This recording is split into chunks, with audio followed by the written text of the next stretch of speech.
Okay, welcome everyone to our Rethinking work series here. We are going to give it a couple of minutes for the audience to join. We know everyone has a busy day and in the middle of the day, but we got a lot of interest in this topic, so waiting for all of you to join in. Just as a reminder to everyone, as we are going to be having this conversation with the two authors, editors, we have the Q&A space for you here to place your questions that we will be answering at the end of the presentation. So please remember to put your questions there. And in the chat, you might just as well say where you're calling from, so that we have a sense of who is joining and kind of, again, reflect the diversity of the audience for today's webinar. Okay. Yeah, I see definitely I see a lot of student names. I see faculty joining. I see friends of the program, partners, lots of lots of you here wanting to hear about the topic. All right, without further ado, just very quickly, I'm Anna Tavis, Department Chair for Human Capital Management Program. And, I'm also leading this Rethinking work series. This is our last program in the academic year. I'm joined by the two editors of the big volume that just was published a couple of months ago. Marc Sokol is the president of Sage Consulting Resources and a very prolific editor, author, and consultant and coach. And Marc is joined by Beverly Tarulli, who most of you here in the room know very well. Beverly is the full-time faculty leading Human Capital Analytics and Technology program, and is also a mentor and instructor in a lot of classes in this program, including strategic workforce planning class. So without further ado, I want to invite Beverly and Marc to walk us through their journey, a few key ideas from the best practices and emerging directions in strategic workforce planning. And we're going to have a conversation with you at the end of your presentation. Thank you very much. Great. Hopefully you can see my screen now. Everybody see it? All right. Well, thank you, Anna, for having us and for the kind introductions. We're thrilled to be here today. Marc and I have spent the last few years together with this book, and you already did the introduction, so I won't spend a lot of time here.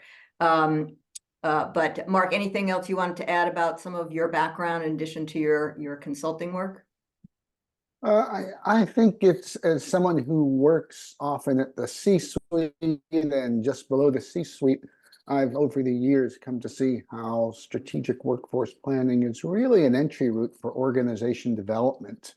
Even if people don't use the same language we use, if you're savvy about the concepts and the use of it, it really gives you a chance to have some real impact in some different kinds of conversations with the C-suite, with the board, if you're doing that kind of consultative work. And so I just want to let you know that there's lots of routes towards having some agency in this kind of work.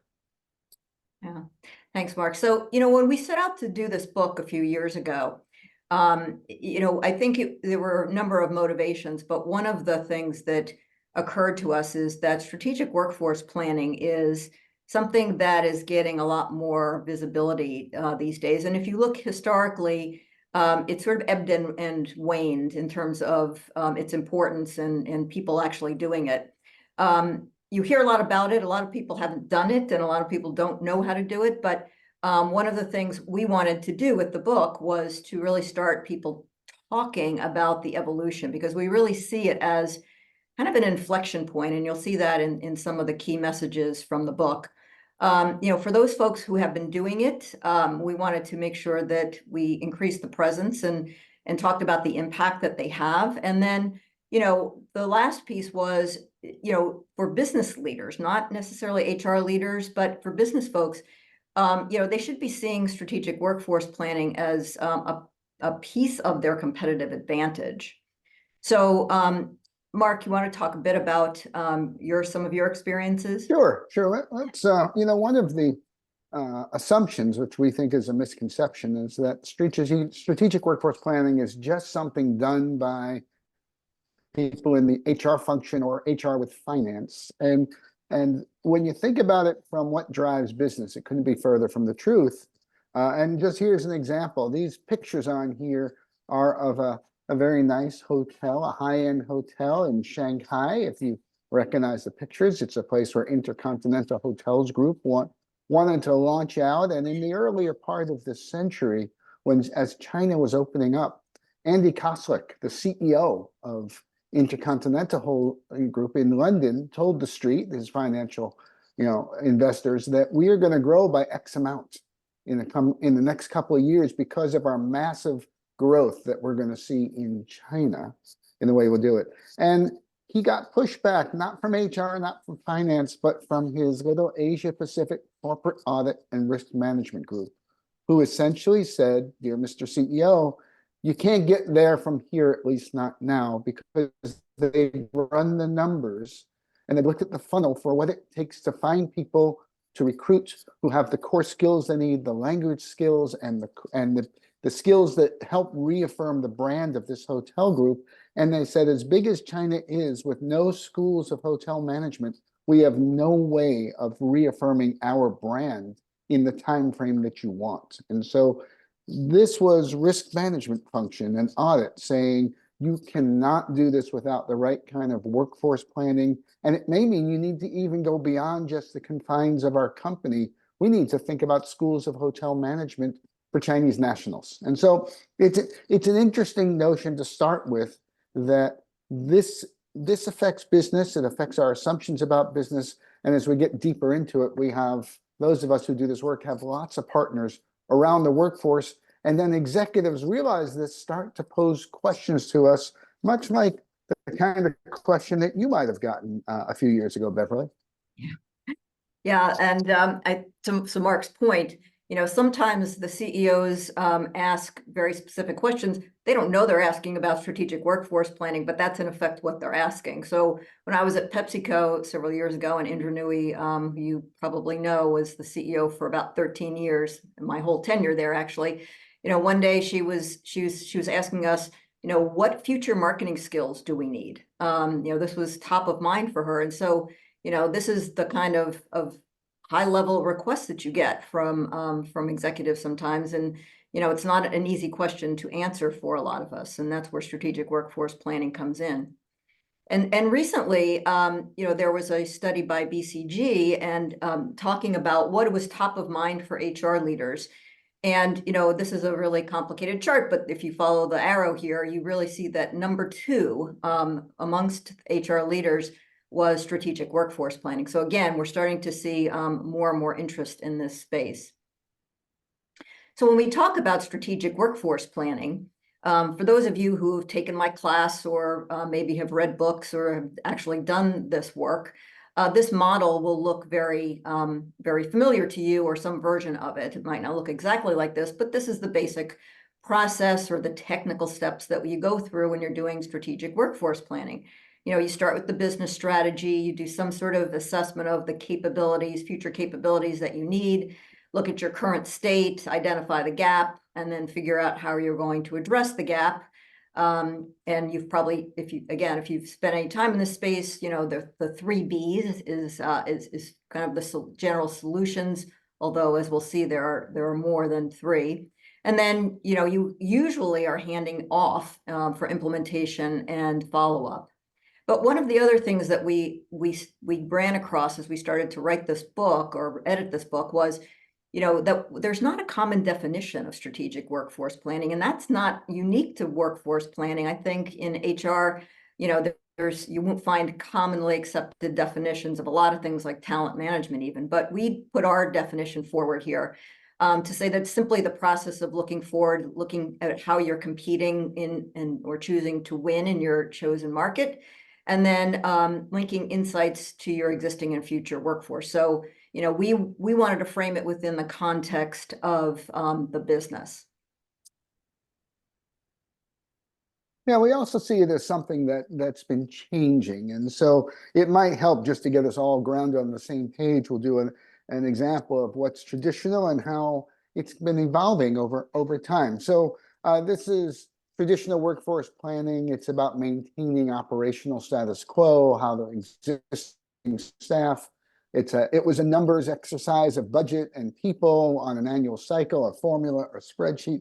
Just something you had to do. And to give you an example, I've done a lot of work in financial services over the years. So if I just think about retail banking, the fundamental question might have been, how many tellers would I need for each large, small, or in-store branch? If I know my attrition rate is X and I plan to open Y branches in the next 2 years, basically assess and mobilize. Or if you think about with the consolidation across retail banking in the last few years, it might be the reverse. How many tellers do I need if I close this and this and I do these things, and what do I do? So this is a traditional model from retail. Let's take another example and see how it's even evolved though and changed. So same notion, the traditional wealth management. Remember, wealth management or if you have a financial advisor, it's the parts of institutions who help you plan for managing those investments or 401ks or IRAs that you have or other things.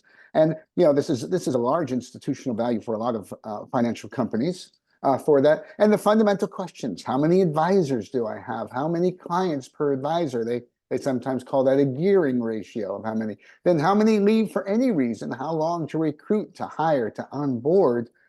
Which means how active must the managers and HR people be? And if you work with them, they're always going to lunch or having a drink with somebody and always on the recruiting notion, and they tie it into their annual goals and their expense for staffing. That's a traditional model, but something's been changing, and I saw this with one of my clients. The change is this predictable wealth transfer from men to women of an unprecedented scale, simply because women tend to outlive their male spouses in that. And we're talking about a transfer of about $30 trillion this decade. That's a sizable enough number to get the attention of most any executive in a business. And what they find is they look at is that women's expectations differ in what they want from an advisor and who they're willing to trust their money with, and who they want to work with, which leads to the questions, as my client, the head of wealth management, had.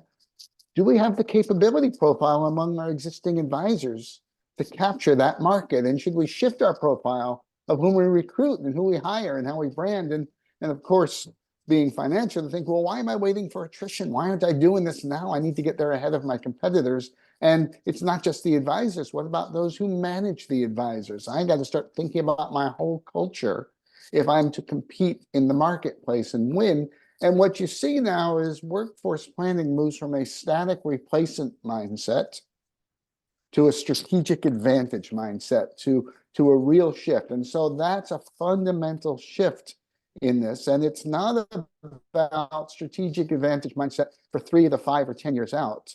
For my client, it was a strategic advantage mindset for today, not even wanting to wait. So let's think about, what does this mean as we take this a little further and think about the kinds of maturity that we see in workforce planning. Beverly, if you want to pick up on that. Yeah, thanks, Mark. Yeah, so one of our authors, Tanya Moore, wrote a chapter about looking at workforce planning from a levels perspective. And for those of you who spend time in analytics, for example, this concept of a maturity model is pretty common. Back in 2012, I believe it was, Josh Bersin put the first one out around maturity levels for analytics. And this concept has kind of fallen out of favor a little bit with analytics, but I think it's a really still a valuable way to look at where you are in this process. And it also reflects a little bit of the history that Marc talked about in terms of traditional workforce planning. And so when Tanya wrote her chapter, she was talking about these 4 levels. And level 1, as you can see, is that kind of initial level where it's mostly focused on budget or head count. The spreadsheet exercise, which, is a good place to start. A lot of companies, frankly, are still there. But this kind of thing may even be done in the finance organization as opposed to the HR organization. And when you get a little more sophisticated, you move up to level 2, which is talent planning, where you're focused not only on the quantity of people that you need, but also the quality, or in some cases now we're talking a lot about skills. So, what are those skills and capabilities that those individuals need? The third level is where you're starting to pull in not just, internal data, but data of all sorts, where you are, maybe including, labor force types of data, maybe educational data from other external sources. And then level 4 is one that most companies aspire to, which is where strategic workforce planning gets integrated into the kind of natural rhythms of the organization. At PepsiCo, when I was doing this work, it was like, how do we get strategic workforce planning in the same cycle as the business strategic planning? Because that's really where the power of it lies. So when we think about the evolution of strategic workforce planning, we're starting to see it take a few different forms and shapes, and things are starting to move in this direction. It's sort of a standard thing to say you start with the business strategy, but a lot of organizations don't necessarily have a well-documented, written business strategy. And so this might be even a conversation, but it's really important that you start with the business strategy and where the organization wants to go. The other trend that we're seeing in terms of the evolution is starting to look at strategic workforce planning from a risk management mindset. And that example that Marc gave earlier for IHG is an example of that. Scenario planning is another trend we're starting to see in terms of the evolution of workforce planning, not used as much as it probably should be in any kind of formal way. We also see that in the past, we've talked about workforce planning in terms of jobs, right? So what jobs or roles or positions are we planning for?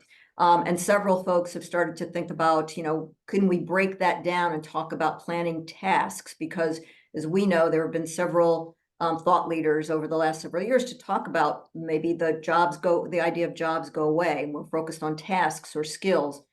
Organizational design. We don't talk about that as a potential solution, for example, within workforce planning, but it certainly is one of those levers that we might want to think about. Can we redesign the organization in such a way that it maximizes our use of talent? This idea of multi-stage workforce plans, we'll talk a little bit about that in terms of how you even start doing workforce planning, but multi-stage could mean that, you're moving a little bit over a period of time as opposed to trying to, eat the whole thing at once. Internal, external options for both how you do it and then how you solve for it. We're seeing obviously more gig, contingent, contract employees being utilized. And the interesting thing about workforce planning, when you ask workforce planners if they include these kinds of workforces in their workforce plan, oftentimes the answer is really a very pragmatic one, is no, because we can't get a good feel for how many of these people we have. And that could be because the budget or the planning for it sits within the procurement organization as opposed to the HR organization, or maybe there isn't a good way to track them at all. Certainly AI has influenced workforce planning. We're seeing more of it in terms of modeling, but also with regard to skills, we're seeing a lot of skills inferencing being done with AI. And thinking about strategic workforce planning as an ongoing process, as opposed to something that's episodic and done and then handed off and the workforce planning team is done with it, is also another trend that we're seeing. What talent pools will be critical to execute strategy, which is a really important question to be asking. For example, Mark will talk a little bit later about this concept and how it works into workforce planning. And then what are your options to as solutions? You know, I talked about the 3 Bs, build, buy, borrow, but there are lots of other solutions to address any kinds of gaps. And as we'll see, you know, we're throwing in this little idea here of assess, imagine, mobilize, and shape, and we'll talk more about that. But, you know, Mark was talking about the traditional assess and mobilize, and, you know, we're now thinking through, you know, as you add scenario planning and other types of ways of looking at your workforce and doing workforce planning, as well as shaping what the organization looks like and the skills and capabilities you need, we think it sort of adds to that assess and mobilize of the old traditional approach. So along with that, there have been several who have talked about, you know, what should you be looking at in terms of workforce planning? And Adam Gibson, you'll see listed here in the reference, he and Nicola Oldroyd wrote a chapter on agile workforce planning, and they talk about the 7 right. So it's not just about the right size, the numbers, the head count, or the right capability even, which are the skills. But you should also be taking into account what's the right shape, which gets you to that organizational design. Where's the right location? And of course, with hybrid and remote work, that becomes even more important. The timing, when do you need those people, and what's the optimum time to get them? The cost, obviously, it's always been an issue. So you need to be working with your finance organization to figure that out. And then this idea of risk. What's the risk if we don't get the right talent? And having those conversations with business leaders becomes really important. In terms of the book, I'll just go through this really quickly. We're not going to spend, you know, go through every chapter, but if you're interested in any of these topics, I think you'll find the book really a great place to look. So, you know, in terms of the history and the evolution of the thinking, maturity models that we just covered, case illustrations. One of the things that we did when we first started planning this book was, in talking with potential authors, was we wanted it to be practitioners talking to practitioners, and we wanted them to be talking about, you know, less the theory and more of the how does this actually get done. And you'll see case studies in here of, you know, large enterprises. You know, I like this idea of fast moving companies versus slow moving, how you do that differently. You know, what we did during the pandemic. There's a great case study from Accenture in there.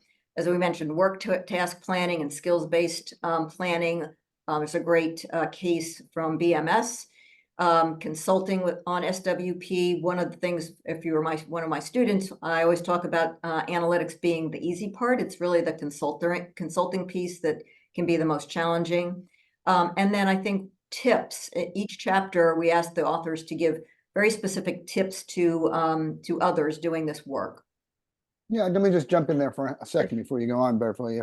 Think about it. If you have a chance to sit down with a world-class expert after their presentation, like if it were on scenario planning, you could sit down with Dr. Edie Goldberg and afterwards and have a one-on-one over an adult beverage or something and just say, what did you learn that they never taught you in grad school? What did you discover along the way? And you get this wealth of advice from someone who's, and I think our contributors were very generous with their practitioner tips, their hard lessons learned, the things that weren't obvious at first. And, you know, it's one of the things Beverly and I are just proud of in the book, that we have such wonderful people from around the world who are just very generous with their advice. Yeah, please go ahead. Great. So what do we see changing? Certainly the language that we use when we talk about strategic workforce planning is changing. So this concept of agile workforce planning that Gibson talks about, it's not just a one and done, it's sort of an iterative process. And so that's, I think, a really important point. We mentioned work task planning. So Dave Ulrich, Alexis Fink, and David Creelman wrote a chapter in the book about how you would go about doing this within workforce planning. How do you decompose jobs into the work tasks and then plan around that? This idea of just workforce planning, which, you know, I don't know if Mark would say the same thing, but it was not something I really thought about before the authors in our book wrote about it. Just here stands for justice, equity, diversity, and inclusion. And it's really something to think about in terms of when we're doing workforce planning. You know, in organizations, you have people who are doing DEI work, and then we have workforce planning folks. And how much more of an impact could you have in DEI and those specifically representation numbers if you were taking it into consideration as you're doing workforce planning? And I thought that was a very big idea and a way to integrate those two things.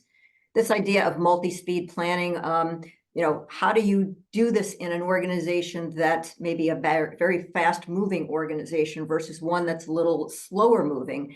And there are examples in the book of different types of organizations and how you do strategic workforce planning a little bit differently. But I even think about it from the perspective of you could even have functional areas within your organization that are more fast moving. So if I think about, you know, consumer products, you know, the R&D or the marketing function might be a little bit more fast moving because they need to, you know, get the products out to market. Whereas the finance organization, or maybe even HR, if you were doing it for HR, might be a little bit more slow moving. And so, you know, you need to be thinking about these sorts of things as you're thinking about doing it.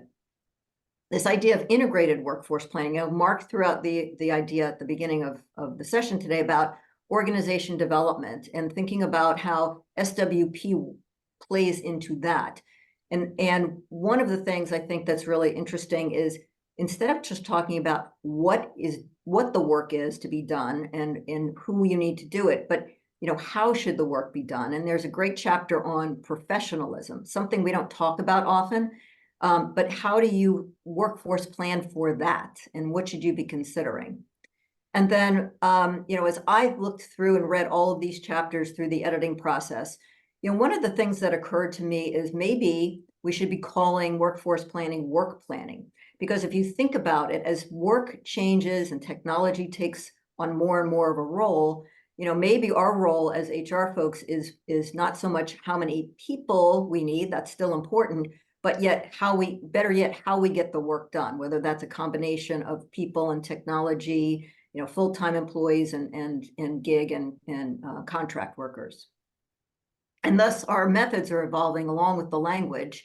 So as we mentioned, scenario planning, I think this is a highly underutilized approach and method to use within strategic workforce planning. AI-based and skills-based analysis, you know, this idea of work task planning. So again, both of these are really talking about decomposing jobs in some way and reconfiguring them.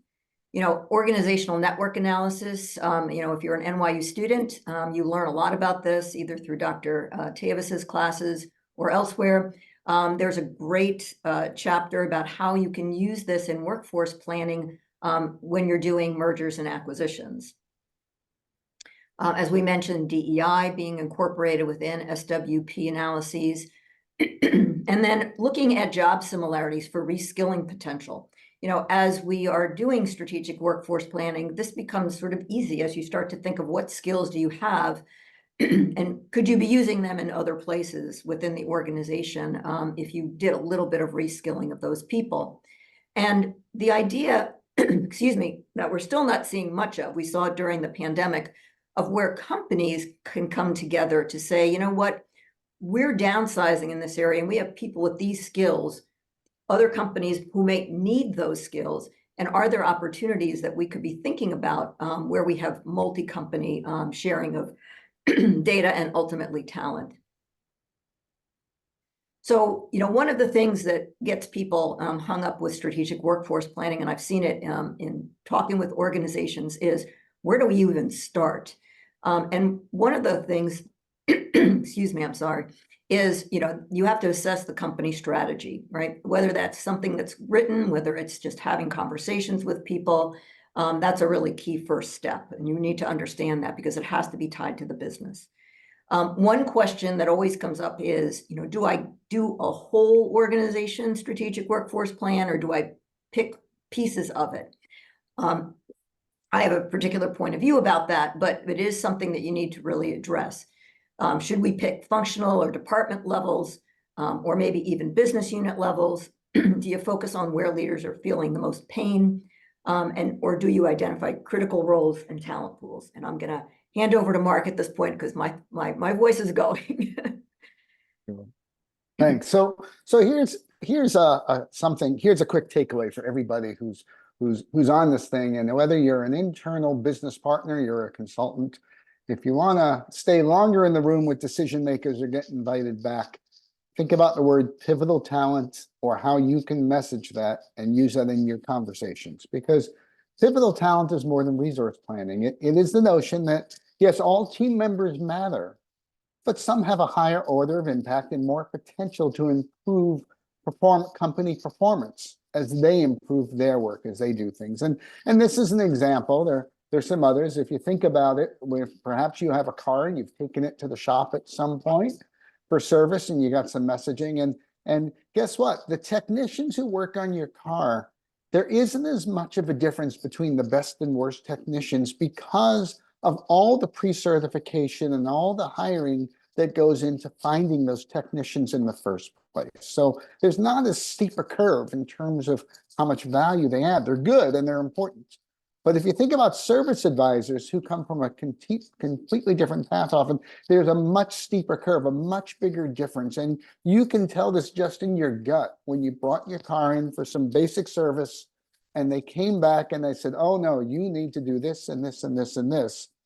If that service advisor was skillful in gaining your trust and talking with you and engaging you and built that rapport, you're probably a lot more likely to have done that versus if it was a service advisor who just seemed like they wanted their hand in your pocket or something like that. So we see this bigger difference in terms of that some talent pools are more pivotal because of their impact for something like that. And let's think about a practical example of that. If we go to the next one, you've probably flown, if you go to the next slide, you've probably flown on one of these planes. It's not hop, but it's something like that. These are those short hop, no frills, low cost airlines. They maximize revenue with more flights per day.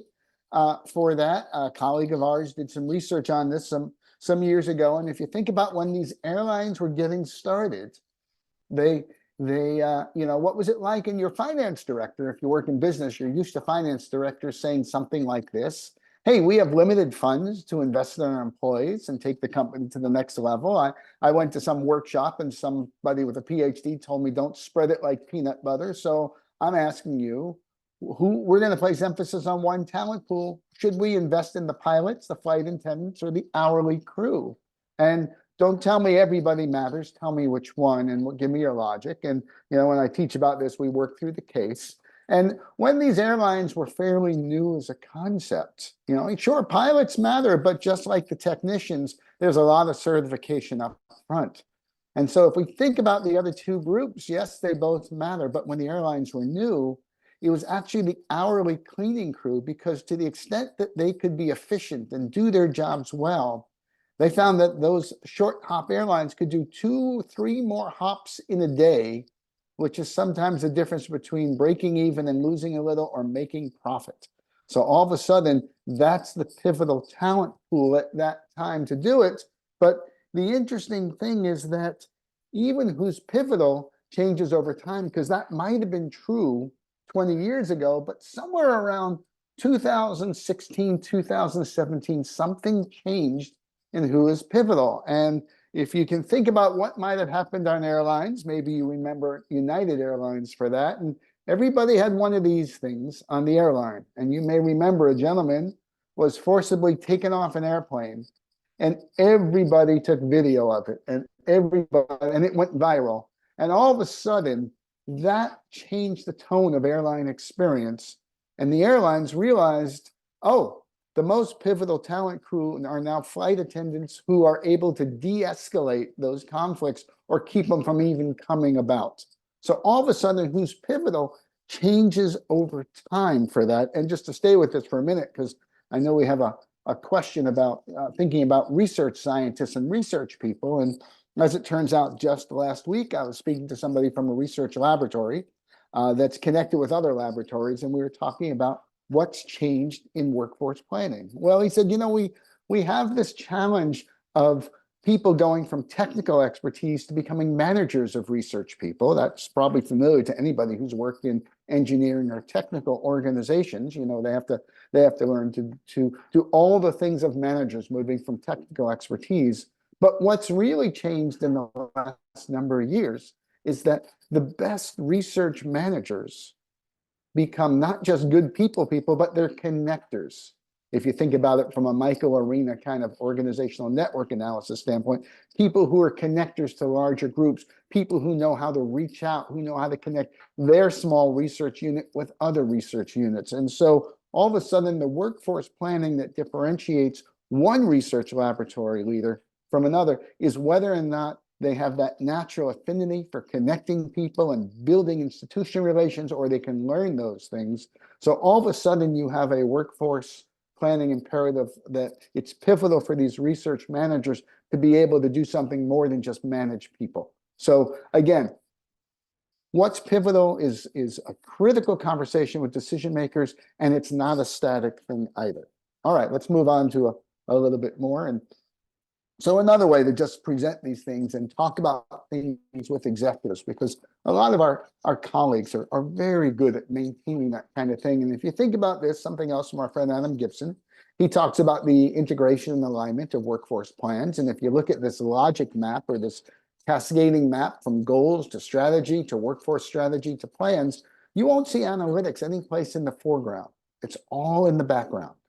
But in the foreground, you're speaking your customer's language or your executive's language about improving outcomes, about how do you do that? Well, we need to reduce costs and have better services. Well, how do we do that? And you can see how it scales through in that way.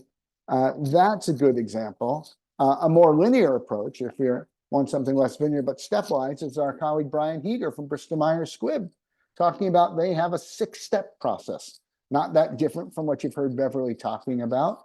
Business strategy and priorities feed strategic capabilities to thinking about critical roles and skills. Then there's the assessment of those things and thinking about where's the high risk. And what they've done a nice job of, which is good for communicating with your colleagues, if you go to the next page, is you can actually scale this. You can score the demand risk factors. You can score the supply risk factors. You can just put it on a color-coded spreadsheet to think, where's the low, moderate, and high risk for different talent pools? And that's a way to drive action. And believe me, your executive clients and your leaders, your business unit leaders, what they're really looking for is how can they take action? How can they have a bias for action to do something meaningful for the company now?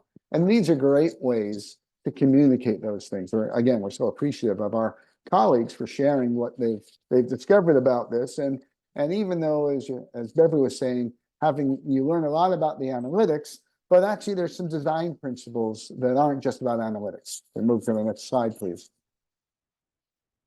There. So Brian goes on to identify some design principles to guide your actions. And if you just scan this page, what you'll notice, it's where great is the enemy of good enough for that. Don't wait till you have perfect technology. Don't make it too complex. Don't focus on having perfect data. Work with what you have. If all you have is an Excel spreadsheet to work from, that's fine. Start with that, but think about the conversations that matter and the things that you can do from a consultative standpoint that allow you to do that. And all of these things, you can always get better at any one of these things. A couple of our authors, Tanya Moore, Sherry Feinzig, who's an affiliate of yours for many of you, talk about how do you staff the function? How do you build the function? But I think Brian makes a good argument that don't let the perfect function keep you from adding value now. For us, we come down to what we think of as a consulting methodology and a 4-step approach to doing this kind of consulting. And if you think about it, you heard us talk about assess, imagine, mobilize, and shape, or the acronym AIMS, follow your aims if you want to have more success. And in each one of these, you can see there's some part of this where there's an analytic process. There's some part of it where you're telling a story or a story matters. And there's some part of consensus testing and buy-ins and move to the next stage. So when we assess, those of us who are analytically driven may look at the baseline analysis. My client, the head of wealth management, all he needed to do was see the trends and disruptions in the wealth management business, and he was sold, and the business priority became clear. That was testing consensus to move forward. If you think imagining, we can look at the options as an analytic process, or tell a story about scenario planning, because we know those narrative stories capture emotion to that. And then the testing consensus is, what are the trade-offs? What are we trying to do? How many talent pools do we need to work on? What strategies matter today, not just tomorrow? Which leads us to mobilizing. Mobilizing is about planning the journey, but we can be analytic around timelines and targets and trade-offs and costs. And we test consensus by who's going to be responsible for what, who's going to take this into action, which leads to shaping the culture, shaping the organization. Again, how do we capture insights and lessons from people? From a data standpoint, we can just capture the plan, do, check, adjust cycle, and just measure what we're doing. And how do we start to embed the process in what's going on in the organization, much like any other large scale or important organizational change. So this 4-step approach, you could use in other kinds of consulting, but we think it's particularly relevant to strategic workforce planning. And in fact, just to embed that back into that model Beverly started with, why don't you just bring us through this and just show us how it fits, Beverly? Yeah. Thanks, Mark. So to kind of bring us full circle, when we started with the sort of technical process that you go through with strategic workforce planning, and then overlaying that consulting model that Mark just shared, you can see how these things kind of correspond, right? And we think this is a better model for SWP practitioners to think about, because there is so much of what happens in strategic workforce planning that doesn't have to do with number crunching. It really has to do with those conversations, whether you're talking about the business strategy, whether you're talking about scenarios, whether you're talking about capabilities. And I saw there was a question in the Q&A from Letty on, pivotal talent. How do you determine who the pivotal talent is? So all of that requires some great consulting skills. And I will just make one other comment about this, and I think it's anybody who's done strategic workforce planning this will resonate with. On that last step of implement and follow up, I think one of the frustrations for strategic workforce planners is oftentimes they're sitting in HR, they are partnering with the business leaders, they are partnering with HR business partners, but at the end of the day, they develop a plan that they then hand off to be implemented. And one of the key things not to forget when you do this work is how to follow up and how to make sure that things are either happening or understanding what's changing, maybe that prevents it from happening. And so again, that's where the consulting piece comes in, and that mobilize and shape becomes important. So we thought these two things married very well, and we'd like to see more SWP practitioners not forget about the consulting piece of the puzzle. So, when I think about what are some of those key tips from and for practitioners of SWP, we summarize them in these 9 bullets that you can see here. So again, keep in mind always when you're doing this work that it's more about the workforce and more about how do you create for the organization a strategic advantage. Think about the whole system, but limit your scope in conducting SWP. I think it's probably not a great idea to do SWP on a full organization basis, unless you're working with a very small organization. But what you do have to think about is how any kinds of changes you make in the system will impact other pieces of it, even if you're working with a limited group. Identify what leaders can do now. Leaders are relatively impatient, and there's the conversation in workforce planning about, well, is it strategic if it's within 1 to 2 years, 3 to 5 years, et cetera. Historically, strategic workforce planning was thought to be in that longer term, right? 3 to 5 years. But I will guarantee you, having done this, that very few leaders can tell you what 3 years out will look like, particularly in a very fast moving external environment. So, yes, you can plan for, you know, a year or two out, but they also don't forget what leaders can do now and help them see, you know, what's in front of them. Partnerships are important. I just described, you know, for me, for example, when I was doing this work, I never did it without an HR business partner or the leader of the HR organization with the business that I was working with. You know, using language that resonates with your users is really important. And again, integrating into those existing processes. So if you can use language that the business strategy folks use, that's fantastic. Because that will make them a little more comfortable with the process and think of it not just as an HR process. You know, we talked about the pivotal talent. You know, analytics is clearly important. You know, data is going to get you very far, but be judicious in what you share in terms of sharing. You know, don't drown people in data. Use the data that is useful to you and useful to the decision makers. We talked about the Ames model.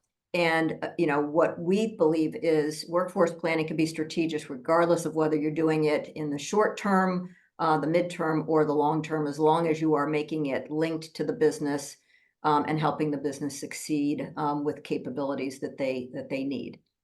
So with that, we're going to hand it over for Q&A. If you are interested in the book, there's a promo code here. We'll get you 30% off, so feel free to utilize that. So and before we jump into any other questions, I want to respond to one of the ones online about how do you know when somebody's pivotal? And I'll give you two answers to it. One is if you're fortunate to be working in a business that has a lot of data on a lot of people, as some of our colleagues who worked in the do-it-yourself big box, you know, stores, you've all been there for these things that you buy to fix up your home. So they have lots of stores in lots of places. And the example is they had the data and they could look at the performance data of those stores over a period of time, particularly as they changed out managers and associate managers of the stores. And as they move them, they could see what's the performance of the store based on people moving in and out and what were the bottom and top 20% of their assessed potential. So that would tell you if there's no difference of who manages the store because it's all engineered with systems, then they're not particularly pivotal talent. If there's a huge difference in profitability, that's going to be meaningful. Now, if you don't have that data, now we're back to the notion of scenario planning, storytelling, my example of research things. Most people can say, I was talking with the head of R&D at a biopharma company just earlier today, and the question is, who makes a big difference in his team? What's the experiences? What are the social things that help them connect to other joint ventures for things? So you can have those conversations and you can get people to express what they believe are meaningful data, and that moves you forward to that. So different ways to look at what's pivotal, but the conversation, it becomes really meaningful. Okay, now we can go back to some cute questions. Yeah, I just wanted to honor that Thank you one. so much. We have just a reminder to everyone that you're going to receive the recording and the slides. There were questions about whether all of your charts are in the book. I think every slide was properly cited here. You can find sources if they're not in the book, then the citations are provided. Just a really quick question, and there are a few very good ones here. You keep referring to strategic workforce planning and business there, and I assume commercial, private sector, etc. Are there any examples in the book about organizations using this approach that are education, higher ed, non-for-profits, foundations, government, and other types of organizations that can use this particular approach as well? Yeah, Laura Knowles and Sam Andrignola from the Office of Personnel Management have a chapter on enterprise-wide strategic workforce planning on a scale of 2 million people, namely the federal sector. And what's particularly interesting about it for them from a consultative standpoint is they provide some guidance and oversight, but allow control at the agency level of things that happen. And they talk about how do you do it in that kind of a federal sector approach. So there's one example that you'll find in there. Okay. But the other thing I would say, Anna, is that the processes are all the same. So for example, we don't have a nonprofit example in there, but there's nothing that would prevent you from using the process in a nonprofit. I think the issue is simply the criteria or the business strategy, the goals of the organization are slightly different, but you have to start there anyway. So I would say, all the chapters are applicable. I think the one that Mark was referring to is an example of a really complicated organization with lots of different agencies and how they dealt with that. So I think that's actually an interesting. And to your point, Anna, I think the key action for any of those institutions you talked about is start with a really solid stakeholder assessment of who needs to be part of that decision process and do that. And another example, we have a case study from Saudi Aramco. Well, Saudi Aramco doing workforce planning is inextricably tied up within the national agenda for the national workforce. So like some of the large federal things, they give a wonderful example of how their talent management and workforce planning approach has to be tied to a national perspective as a key stakeholder for this in the kingdom there as well. So again, for me, the takeaway for that, the tip is do your stakeholder analysis before you go deep into your technical analysis. Thank you so much. Another question came up, and by the way, this answers some of the questions posted about different types of organizations. Skills-based organizations, many would listen to strategic workforce planning as saying, isn't skills planning and skills-based organization recruitment and everything else is now beginning to kind of replace this big longer term strategic workforce planning? Where do skills fit in here? Yeah, I think that's a great question. And clearly there are organizations that are doing this. It seems to be really most prevalent in the pharmaceutical industry for whatever reason. I know of several companies who have been out there talking about some of the work that they're doing. I think that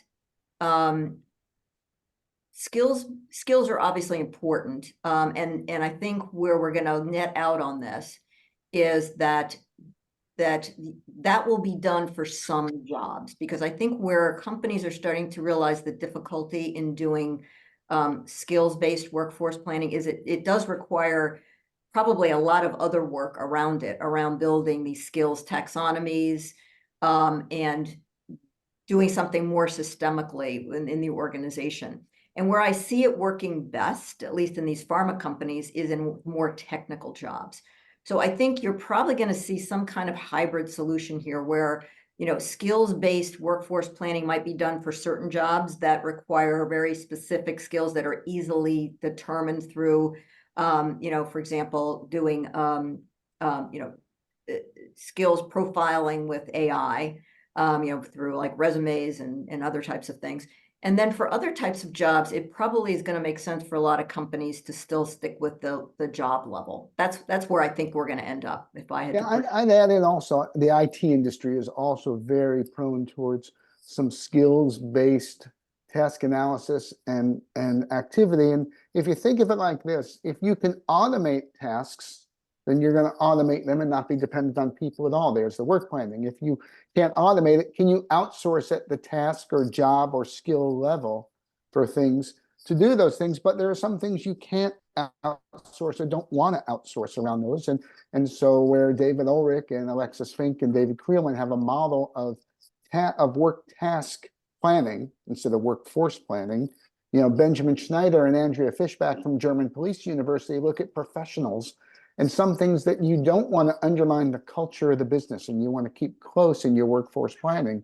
You could outsource a facilitator of a webinar like this, but you can't outsource an Anna Tavis who has the connections and the people and is thinking from a long-term vision of how does all of this come together. So I think when we go down the skills route, if we're talking about large volume tasks that you can outsource that don't impact the culture or the branding of the institution, you do that. But you would never want to outsource or look to think from skills for people who define the branding of the institution or the culture of it. So if that helps, maybe that means your job is secure from workforce planning, but some other tasks might not be. All right, fantastic. And let's do Edie Goldberg, by the way, just added a very good comment about skills, that the hybrid approach is probably recommended. And it's a long conversation. Let's have another, let's edit another book on skills-based organizations. That will be fantastic. And very, very last question, since we're here at NYU, what kind of people will it take to do this right in organizations? What are the skills involved for people who are doing this type of work and who are effective in working with their executives? Mark's thinking, so I don't know. I'm gonna Well, let you. every now and then, actually, I'm thinking every now and then, the first thing Beverly will say, well, is at some point, the work I do is business therapy for people. And so what you're really talking about is a mix of business acumen and interpersonal rapport, and being able to scaffold that up to see the whole system from the business unit. So the kinds of skills people are getting in your organizational consulting program, to the extent that it lets them connect with individual leaders, think about the business unit and its input, throughput, output process, how that connects with other parts of the organizations and enterprise, and the enterprise in its industry. You know, it's just like simple design thinking, and a chair by a desk, a chair and a desk in a room, and so on. Those kind of scaffolding opportunities to think about it will suit people well in both consulting and technical analysis, and be the kind of people who get invited back into the room again and again. Yeah. Yep. I would agree with that. I think, obviously the technical skills really, do count. You need to be able to figure out what data you have, what data you need, and be able to, do the relevant analyses. But the one other thing I would add, and based on my experience with doing this work, is I'm going to call it facilitation skills, because the ability to really get, it's a combination of facilitation and design thinking skills, in the sense of, being able to put yourself in the position of these business leaders and figuring out how to solicit out of them the information that you need to do this well. That's a real skill that I think you build over time by doing it. I don't know that, you can just teach it and everybody, becomes an expert walking out of the classroom. But I do think if you keep that in mind, that's going to be a real key to success. I mean, for me, the challenge was always, how do you get those executives to think in the future? What do you need? What do you think those future capabilities? And that's why I focus them on the organizational capabilities that they need, as opposed to the skills that they need. We're the experts on skills. They're the experts on the organizational capabilities that they need to run their business and to be successful. Thank you so much. There's a whole new set of conversations that can emerge out of there. Please feel free to reach out to any one of us, definitely Beverly and Marc, as well as, the department. Stay with us. We are going to continue this series in the next academic year. And there are 2 conferences coming up with that we are leading out of our program. Coaching and Technology Summit in June 6-7, as well as part 2 of this, we're taking to Europe. We're going to be in Berlin in June 2021, again, talking about various aspects of workforce development and upskilling,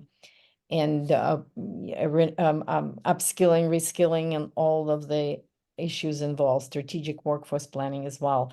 Thank you so much, Beverly and Marc. Congratulations on the book. I know it's been a long and a really very hard work to bring all of these amazing people together into one volume, but it was definitely worth the effort. And I know that, Beverly, we're going to be using this book in our classes here at NYU. Absolutely. All right. Okay. Thank you very much. Stay tuned for the next round in 2024-2025 academic year. Thank you. Bye-bye.